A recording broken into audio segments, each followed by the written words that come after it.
Hi, my name is Everett. Tonight we are reading Pirates Past Noon by Mary Pope Osborne, not read by the author. Magic Tree House series, book number 4. Chapter 1, Too Late. Jack stared out his bedroom window. The rain kept falling and falling. The TV said it would stop by noon, said his 7-year-old sister. It's already past noon, said Jack. We have to go to the treehouse, said Annie. I have a feeling the M person will be there today. Jack pushed his glasses into place and took a deep breath. He wasn't sure he was ready to meet the M person yet, the mysterious person who had put all the books in the magic treehouse. Come on, said Annie. Jack sighed. Okay, he said. You get a raincoat and rain boots. I'll get the medallion and the bookmark. Annie ran to get their gear. Jack reached into his drawer and took out the medallion. It was gold. The letter M was engraved on it. Then he took out the bookmark. It was made of blue leather. It had the same M on it. Both M's matched the M that was on the floor of the treehouse. Jack put the medallion and the bookmark into his backpack. Then he threw in his notebook and pencil. Jack liked to take notes about important things. I got our stuff, called Annie. Jack picked up his pack and went downstairs. Annie was waiting by the back door. She was putting on her boots. Meet you outside, she said. Jack pulled on his raincoat and boots. When he put on his backpack and joined her, the wind was blowing hard. Ready, set, go, shouted Annie. They kept their heads down and charged into the rainy wind. Soon they were in the Frog Creek woods. Branches swayed, flinging rainwater everywhere. Yuck, said Annie. They splashed through puddles until they came to the tallest oak in the woods. They looked up. Tucked between two branches was the magic treehouse. It looked dark and lonely against the stormy sky. Hanging from the treehouse was a rope ladder. It was blowing in the wind. Jack thought of all the books up there. He hoped that they weren't getting wet. The M person's been there, said Annie. Jack caught his breath. How can you tell? He said. I could feel it, whispered Annie. She grabbed the rope ladder and started it up. Jack followed. Inside the treehouse, it was chilly and damp, but the books were dry. They were all neatly stacked along the rows, just as they had been the day before. Annie picked up the castle book on top of the stack. It had taken them to the time of castles. Remember the knight, she said. Jack nodded. He would never forget the knight who had helped them. Annie put down the castle book. She picked up the next book on the stack. It was the dinosaur book who had taken them to the time of dinosaurs. Remember, she said. Jack nodded. He would never forget the Pteranodon who had saved him from a Tyrannosaurus Rex. Then Annie held up a book about ancient Egypt. Meow, she said. Jack smiled. The Egypt book had taken them to the time of Egypt. A black cat had come to the rescue there. And here's the book about home, said Annie. She held up the book with a picture of their hometown in it. Frog Creek, Pennsylvania. Jack smiled. The Pennsylvania book had brought them back home at the end of each of their adventures. Jack sighed. Okay, he still had two main questions. Who was the M person who had put all the books here? And did the knight, the Pteranodon, and the cat all know the M person? Finally, Jack reached into his backpack. He took out the gold medallion and the leather bookmark. He placed them on the floor, right over the spot where the M glowed faintly in the wood. Rain blew into the treehouse. Brrr, said Annie. It's not very cozy today. Jack agreed with her. It was too wet and cold. Look, Annie pointed to an open book lying in the corner. I don't remember a book being open. Me neither, said Jack. Annie picked up the book and stared at the picture on the page. Wow, this place looks great. She showed the picture to Jack. He saw a sunny beach, a green parrot sitting in a palm tree, and ship sailing on a bright blue sea. Another gust of rainy wind blew into the treehouse, and he pointed to the picture. "I wish we could go there instead of here," she said. "Yeah," said Jack, "but where is there?" "Too late!" came a squawk. Jack and Annie turned quickly. Sitting on a branch outside the ledge of the treehouse was a green parrot, exactly like the parrot in the picture. "Too late!" the parrot squawked again. "A talking parrot," said Annie. "Is your name Polly? Can I call you Polly?" Suddenly the wind started to blow. "Oh no, now we're in big trouble," said Jack. The wind blew harder, the leaves shook. The treehouse started to spin. It spun faster and faster. Jack squeezed his eyes shut. Then everything was still. Absolutely still. Jack opened his eyes. "Too late!" squawked Polly. Chapter 2. The Bright Blue Sea. Jack felt hot sunlight streaming into the treehouse. He smelled salt water. He heard the sound of waves. He and Annie looked out the window. The treehouse was in a palm tree. Beyond was a bright blue sea, and tall sailing ship was on the horizon. It was just like the picture in the book. "Too late!" came the squawk. "Look," said Annie. Polly was flying in circles above the treehouse. Then she swooped down to the ocean. "Come on, let's follow her. Let's go into the water," said Annie. She took off her raincoat and dropped it to the floor. "Wait, we have to study the book first," said Jack. He started to reach for the book, but Annie grabbed it. "You can read it on the beach," she said. Without even looking at the cover, she shoved the book into Jack's backpack. He sighed. Actually, the water did look wonderful. "Okay," said Jack. He took off his raincoat too. "Come on!" Annie handed Jack his backpack and then started down the ladder. Jack folded his raincoat and put it next to the stack of books. He put on his backpack, then he went down the ladder. As soon as Annie hit the sand, she ran toward the ocean. Jack watched her wade into the water. She was still wearing her rain boots. "Your boots, Annie," called Jack. Annie shrugged. "They'll dry out," she said. Jack took off his rain boots and socks. He put them beside his backpack. Then he rolled up his jeans and ran across the hot sand and into the waves. The water was warm and clear. Jack could see shells and tiny fish. He shielded his eyes against the sun and peered out to sea. The tall sailing ship seemed a bit closer. "Where's Polly?" said Annie. Jack glanced around. No sign of Polly. Not in the palm trees, not on the sunlit sea, not on the sunlit sand, not on the bright blue sea. When Jack looked out to sea again, the ship seemed even closer. Now Jack could see its flag. He stared at the ship's flag. A chill went through him. The flag was black with a skull and crossbones.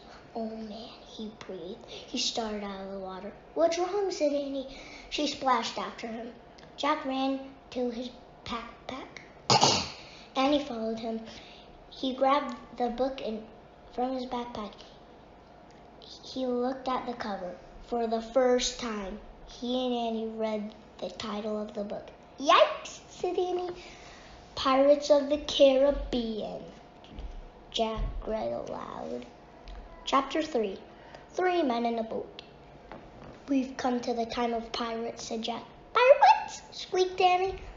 "Like in Peter Pan?" Jack flipped the pictures that showed the parrot and the sea and the ship. He read the caption under the picture. 300 years ago, pirates raided Spanish treasure ships in the Caribbean Sea. He grabbed his notebook and pencil from his backpack. He wrote, "Pirates of the Caribbean." He turned to the next page. There was a picture of a pirate flag. He read, "The skull and crossbones flag was called the Jolly Roger." "Let's go," said Annie. "Wait," said Jack. "I want to make a drawing of the flag." He propped the book in the sand and started drawing the Jolly Roger flag. "Don't copy the picture in the book," said Annie. Look at the real thing. But Jack pushed his glasses into place and kept drawing. Jack, some pirates are getting into a rowboat, said Annie. Jack kept drawing. Jack, the boat's leaving the ship, said Annie. What? Jack looked up. Annie, look, said Annie, pointing. Jack looked. He saw the rowboat coming toward the shore. Run, said Annie. She started running toward the treehouse. Jack jumped up. His glasses fell off. Hurry, Annie called back to him. Jack went down on his knees. He felt for his glasses. Where were they? He saw something glistening in the sand. He reached for it. It was his glasses. He snatched them up. He threw his notebook and pencil into his backpack. He put his pack on his back. He grabbed his boots and socks and took off running. Hurry, they're coming! Annie was at the top of the rope ladder. Jack looked back at the sea. The pirates were closer to the shore. Suddenly, Jack saw the pirate book. In all the confusion, he had forgotten it. It was still propped in the sand. Oh man, I forgot the book, he said. He dropped his socks and boots below the treehouse. Come on, Jack, Annie shouted. I'll be right back, said Jack. I've got to get the book. Forget it! But Jack was already running toward the water. Jack grabbed the book. Come back, shouted Annie. Jack shoved the book into his backpack. Suddenly, a giant wave carried the rowboat right onto the beach. Run, Jack, shouted Annie. 3 big pirates splashed onto the sand. They had knives in their teeth. They had pistols in their belts. They charged toward Jack. Run, Jack, run, cried Annie. Chapter 4. Vile Booty. Jack started to run across the hot sand. He ran as fast as he could, but the pirates ran faster. Before Jack knew it, the biggest pirate had grabbed him. Jack struggled, but the pirate had huge, strong arms. He held on to Jack and laughed a mean, ugly laugh. He had a shaggy black beard. A patch covered one eye. Jack heard Annie yelling. He saw her coming down the rope ladder. Stay where you are, Jack shouted. But Annie kept coming. Leave him alone, you bully, she cried. The other 2 pirates laughed meanly. They were dirty and ragged. Annie charged up to the biggest pirate. Let him go, she said. She hit the pirate with her fist and kicked him. But the pirate just growled. Then he grabbed her too. And with his giant hands, he held Jack and Annie as if they were 2 kittens. No one escapes Captain Bones, he roared. His breath was terrible. Let us go, Annie shouted in the pirate's face. Captain Bones just smiled. All his teeth were black. Annie fell silent. Captain Bones laughed loudly. Then he turned to the other 2. Find what's in their house, you dogs, he said. Hey, Captain, they answered, and they started up the rope ladder to the treehouse. What do you spot, Pinky? Shouted Captain Bones. Books, Captain, Pinky shouted down. Books, growled Captain Bones. He spit on the sand. I want gold, you dogs. Dogs are nicer than you, said Annie. Shh, said Jack. What do you spy, Pinky? Captain Bones roared. Just books, Captain, shouted Stinky. Books, said Captain Bones. He spit on the sand again. I hate books. Keep looking, you dogs. Find me something good. Captain! Bones grabbed Jack and Annie. Grabbed Jack's backpack. What's in here? He said. Nothing. Jack quickly opened the pack. Just paper, a pencil, a book. Another book! Roared Captain Bones. That's vile booty. A gleeful shriek pierced the air. Captain Bones froze. What's that? He shouted. Look, Captain! Pinky leaned out the treehouse window. He held up the medallion. It glinted in the sunlight. Oh, brother, thought Jack. Throw it down, cried Captain Bones. It's not yours, shouted Annie. Captain Bones dropped Jack and Annie. He caught the medallion as it fell. Gold, gold, gold, he cried. Captain Bones threw back his head and laughed horribly. He grabbed two of his pistols. He shot them into the air. Pinky and Stinky howled like wolves. Chapter 5. The Kid's Treasure. Jack and Annie watched in horror. The gold-greedy pirates seemed to have lost their minds. Jack nudged Annie. Together they started to back slowly away from the pirates toward the treehouse. Halt! Captain Bones shouted. He aimed his pistols at them. Not another step, you lubbers. Jack and Annie froze. Captain Bones grinned his black-toothed grin. Tell old Bones where the rest is, he growled. Are prepared to meet thy doom. What rest? Said Annie. The rest of the treasure, roared Captain Bones. I know it's on this island. I have a map. He reached into his belt and pulled out a torn piece of paper. He waved it at Jack and Annie. Is that a treasure map? Asked Jack. Hey, it's the map telling about Kid's treasure. Which kid's treasure? Not us kids, said Annie. We don't know anything about a kid's treasure. Why don't you read you read the map? Said Jack. You read it, Captain Bones shoved the map in Jack's face. Jack stared at the strange marks on the paper. What does that mean? Asked Jack. What does what mean? Asked Captain Bones. Those words. Jack pointed at the bottom of the map. Well, it means Captain Bones' good eye squinted at the writing. He frowned. He coughed. He rubbed his nose. I'll leave him alone, Pinky growled at Jack. You know he can't read, said Stinky. Shut up, Captain Bones roared at his men. Jack and I can read, Annie piped up. Shh, said Jack. Captain, make him read the map, said Stinky. Captain Bones gave Jack and Annie a dark look. Read it, he growled. Then will you let us go, said Jack. The pirate squinted his good eye. Hey, lubber, when this treasure in me hands, I'll let you go. Okay, said Jack. I'll read it to you. He looked at the map. It says, the gold doth lie beneath the whale's eye. Ace, Captain Bones scowled. What is that supposed to mean, lubber? Jack shrugged. Hang it. Take 'em back to the ship, shouted Captain Bones. They can rot there till they ready to tell us how to find Kid's treasure. Jack and Annie were tossed into the rowboat. Waves splashed the sides. The sky ahead was dark with thunderclouds. A strong wind had started to blow. Row, dogs, row, said Captain Bones. Pinky and Stinky began rowing toward the big ship. Look, said Annie to Jack. She pointed to shore. Polly the parrot was flying over the sand. She wants to help us, whispered Annie. Polly started to fly over the waves, but the wind was too strong. She turned back around and flew back to the island. Chapter 6. The Whale's Eye. The rowboat tossed from side to side. The waves were huge. Salty spray stung Jack's eyes. He felt seasick. Hold her steady, shouted Captain Bones. He pointed to the sea. Or we'll be meat for those evil brooders. Dark fins cut through the water. Sharks.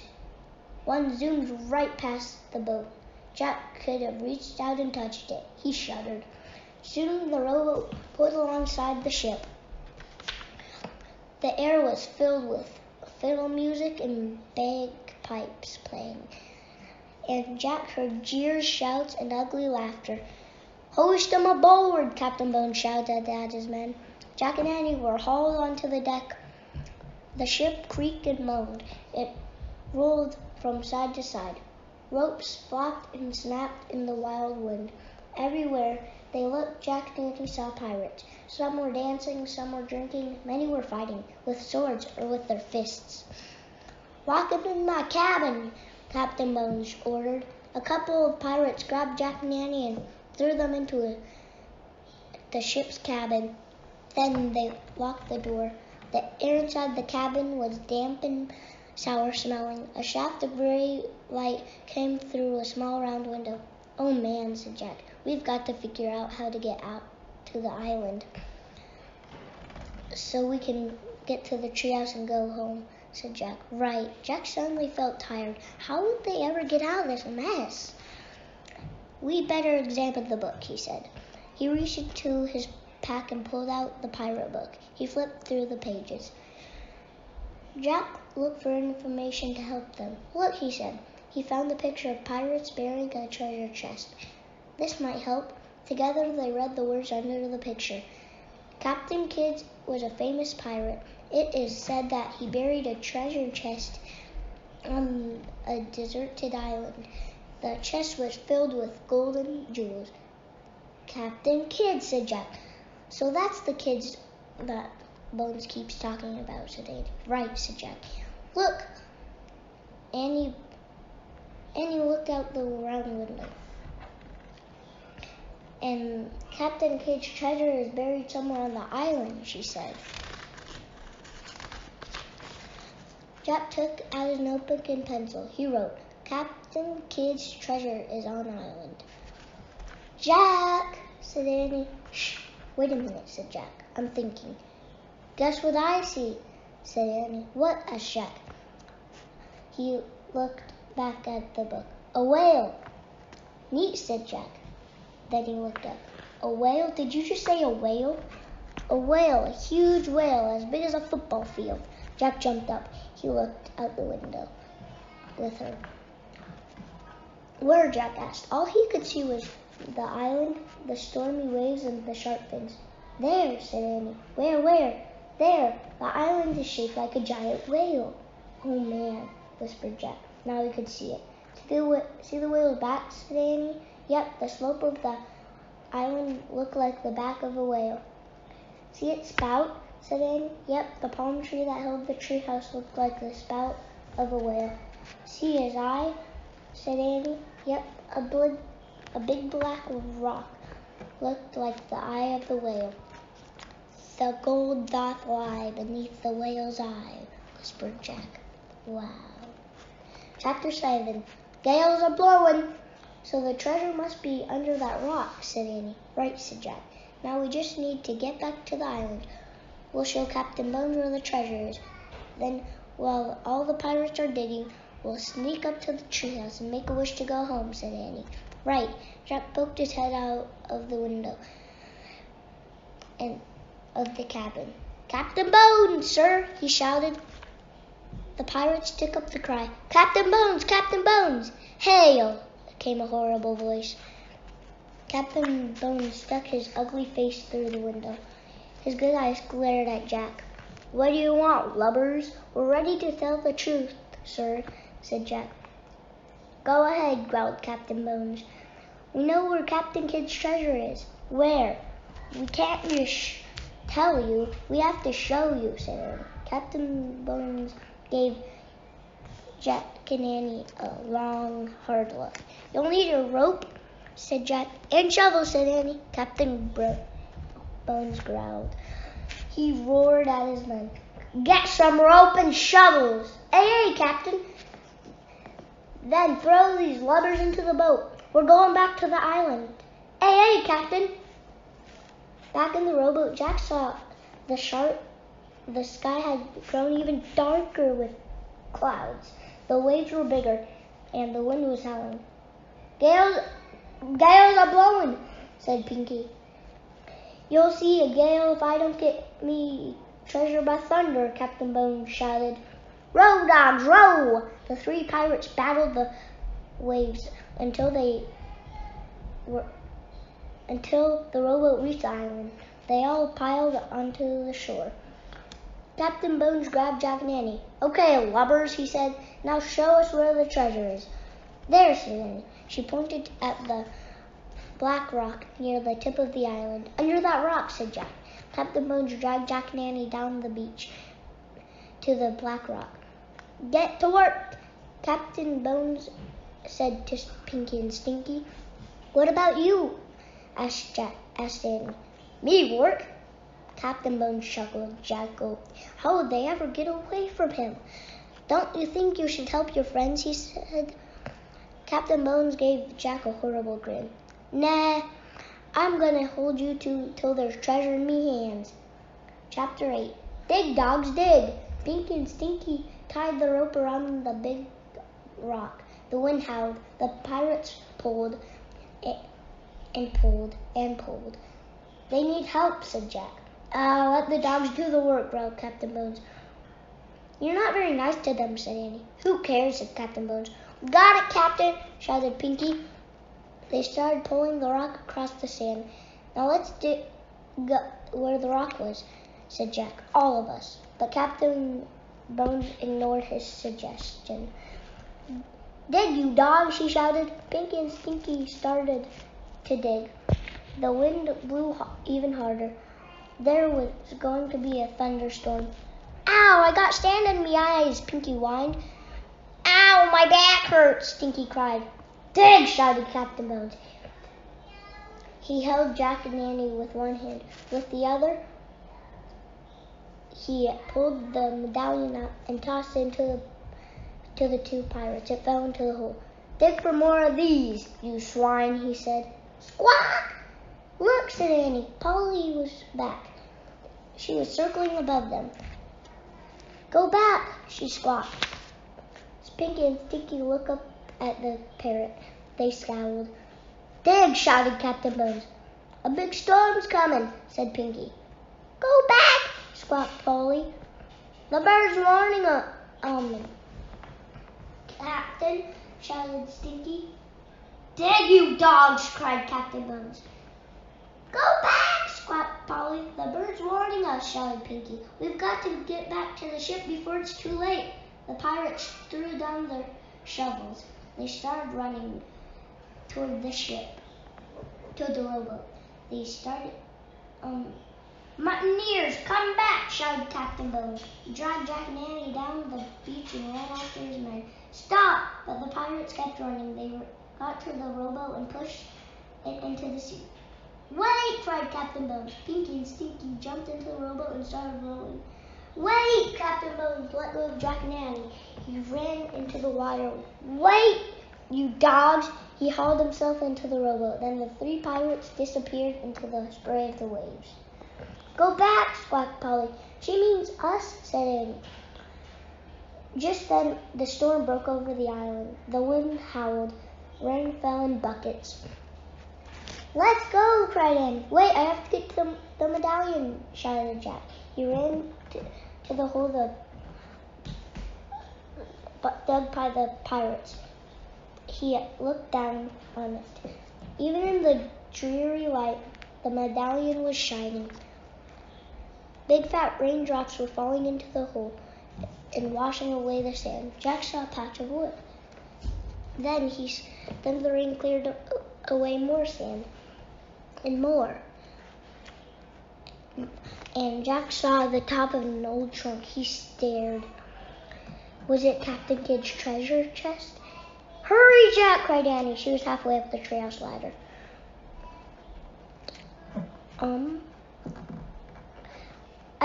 I found it, Jack, cried Jack. I found the treasure chest. Forget the treasure chest, said Annie.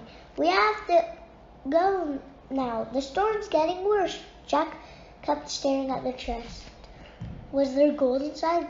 Silver, precious gems? Come on! Now Annie was shouting from the treehouse ladder, but Jack couldn't tear himself away. He brushed the rest of the muddy sand off the chest. Jack, forget the treasure chest, cried Annie. Let's go. Go back, squawked Polly. Jack looked at the parrot. She was perched on the rock. He stared into her wise eyes. He thought he knew her from somewhere else. Go back, Jack, she said. She sounded like a person. Okay, it was definitely time to go. Jack took one last look at the treasure chest. He clutched the gold medallion, then he took off running toward the treehouse. His socks and rain boots were still there. He quickly pulled the boots on. He shoved the socks into his backpack. The rope ladder was dancing wildly in the wind. Jack grabbed it. The ladder swayed as Jack climbed. He was tossed this way and that, but he held on tightly. At last he pulled himself into the treehouse. "Let's go!" cried Annie. Annie was already holding the Pennsylvania book.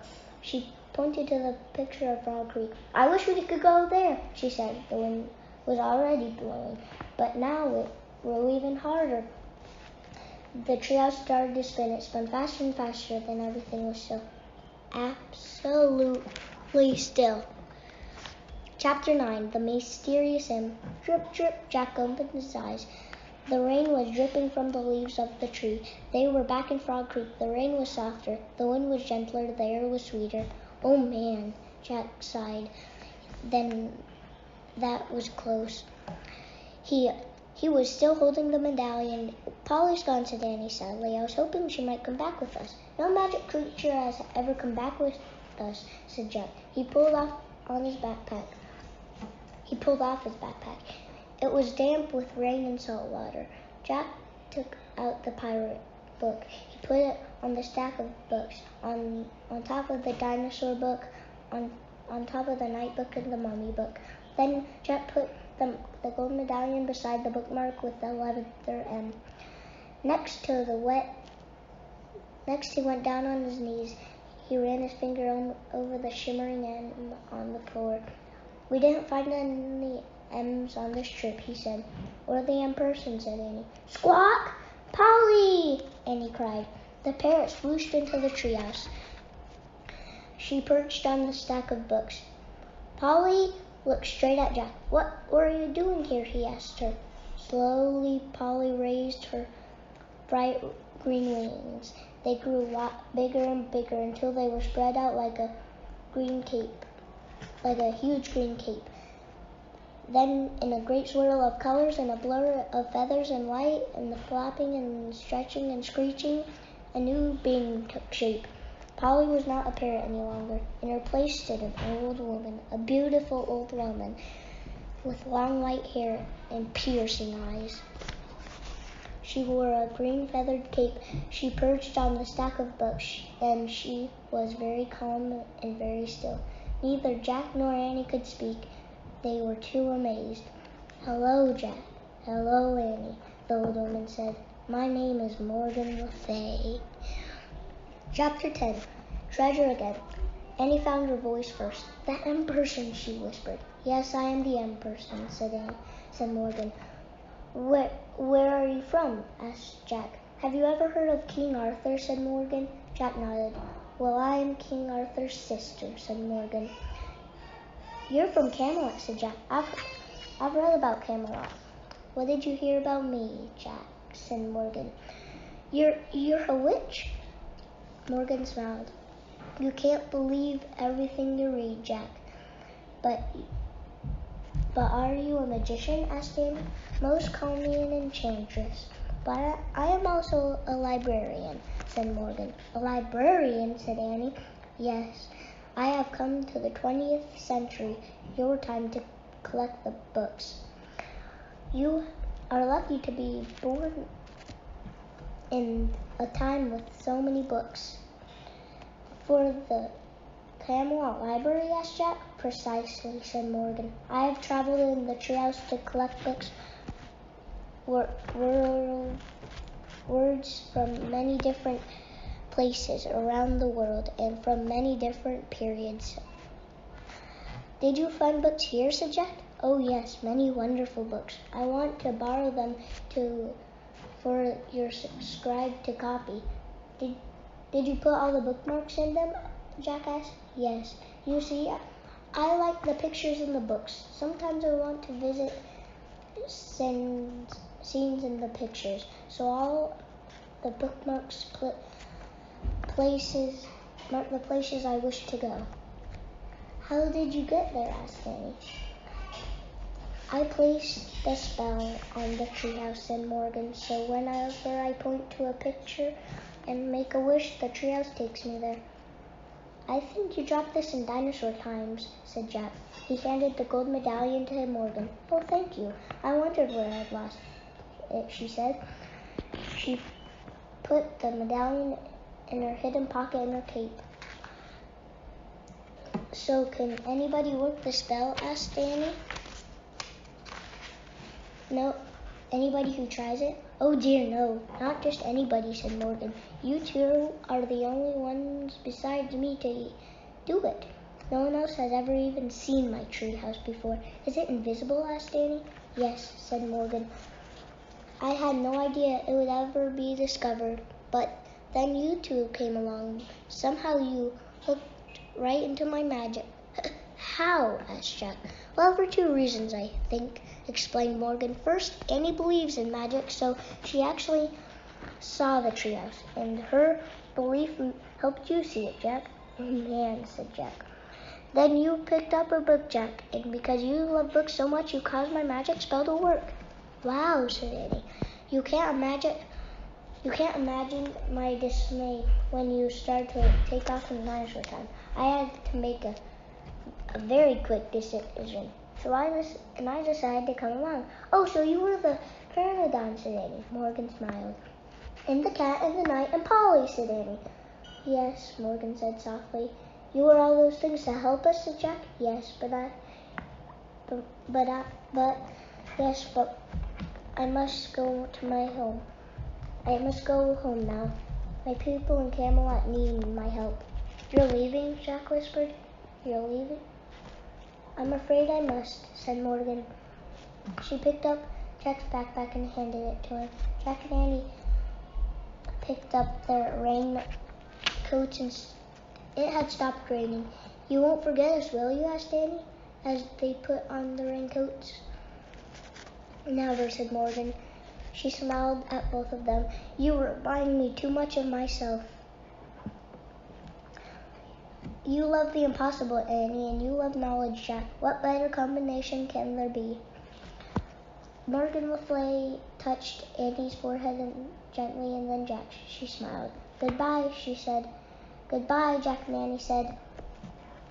Annie left the treehouse first. Jack followed. They climbed down the rope ladder for the last time. They stood below the oak tree and looked up. Morgan was looking out the window. Her long white hair blew in the wind. Suddenly, the wind began to blow. The leaves began to shake. A loud whistling sound filled the air. Jack covered his ears and squeezed his eyes shut. Then everything was silent, absolutely silent. Jack opened his eyes. The treehouse was gone, all gone, absolutely gone. Annie and Jack stood for a moment, staring up at the empty oak tree, listening to the silence. Annie sighed. Let's go home, she said softly. Jack just nodded. He felt too sad to speak. As they started walking, he put his hands in his pockets. He felt something. He pulled it out. The gold medallion. Look, he said. How did... And he smiled. Morgan must have put it there. She said, but how? Magic, said Annie. I think it means she'll be coming back. Jack smiled. He clutched the medallion as he and Annie took off through the wet, sunny woods. As they walked, the sun shined through the woods, and all the wet leaves sparkled. Everything, in fact, was shining. Leaves, branches, puddles, bushes, grass, vines, and flowers. And all glittered like jewels, or gleamed like gold. Annie had been right, thought Jack. Forget the treasure chest. They had treasure at home. A ton of it. Everywhere.